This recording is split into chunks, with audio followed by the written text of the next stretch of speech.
சென்னை கண்ணகி நகரில் பொதுமக்களுக்கு நலத்திட்ட உதவிகளை வழங்கும் விழாவில் கலந்து கொண்டுள்ள முதலமைச்சர் மு.க.ஸ்டாலின் தற்பொழுது அங்கு மாற்றுத்திறனாளிகளை சந்தித்து அவர்கள் குறைகளையும் கேட்டு அவர்களுக்கு உதவிகளை வழங்கி வரும் நேரலை காட்சிகளை நாம் பார்த்துக் கொண்டிருக்கின்றோம். மேலும் கூடுதல் விவரம் செய்தியாளர் செலினா வழங்க கேட்கலாம். செலினா, முதலமைச்சர் இந்த நிகழ்ச்சிகள் குறித்தான கூடுதல் விவரங்கள்.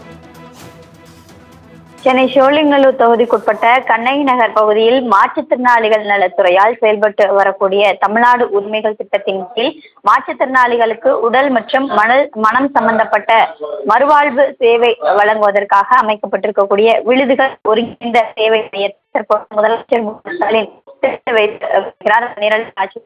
பார்த்து வருகிறோம். குறிப்பாக இந்த நிகழ்ச்சியில் முதலமைச்சர் மு.க.ஸ்டாலின் உடன் அமைச்சர் மா சுப்பிரமணியன், அதே போல சென்னை மாநகராட்சியின் மேயர் பிரியா ஆகியோர் உடன் இருக்கிறார்கள். குறிப்பாக மாற்றுத்திறனாளிகளுக்கு உடல் மற்றும் மனம் சம்பந்தப்பட்ட பிரச்சனைகள் தொடர்பாக அவர்களுக்கு உதவிகள் வழங்குவதற்காகவும் அதற்கான சேவை மையம் என்பது விழுதுகள் என்ற சேவை மையம் என்பது திறந்து வைக்கப்பட்டிருக்கிறது.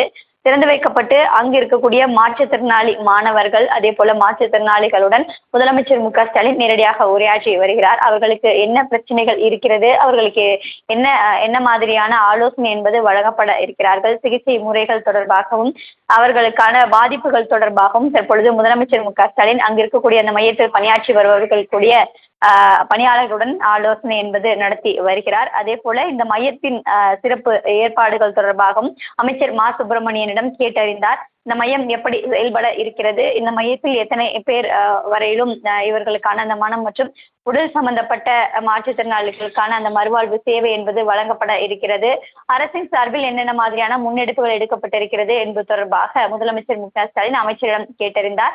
அதனைத் தொடர்ந்து அங்கு இருக்கக்கூடிய ஒவ்வொரு மாற்றுத்திறனாளி மாணவர்களையும் நேரில் சந்தித்து அவர்களுக்கான பிரச்சனைகள் என்ன, அவர்களுக்கு என்னென்ன மாதிரியான சிகிச்சைகள் வழங்கப்படுகிறது, அவர்களுக்கு உடல் மற்றும் மனம் சம்பந்தப்பட்ட மறுவாழ்வு அமைப்பதற்கான என்னென்ன ஏற்பாடுகள் செய்யப்பட இருக்கிறார்கள் என்பது தொடர்பாகவும் முதலமைச்சர் கேட்டறிந்து வருகிறார். அதன் நேரலை காட்சிகளை தற்போது பார்த்து வருகிறோம். இதனைத் தொடர்ந்து எழில் நகர் பகுதியில் நமக்கு நாமே திட்டத்தின் கீழாக 5 வகுப்பறைகளுடன் கூடிய சீரமைக்கப்பட்ட பள்ளி கட்டிடத்தையும் செயல்பட்டு வரக்கூடிய மண்டிச்சேரி மழலையர் வகுப்புகளையும் முதலமைச்சர் மு.க.ஸ்டாலின் பார்வையிட இருக்கிறார்.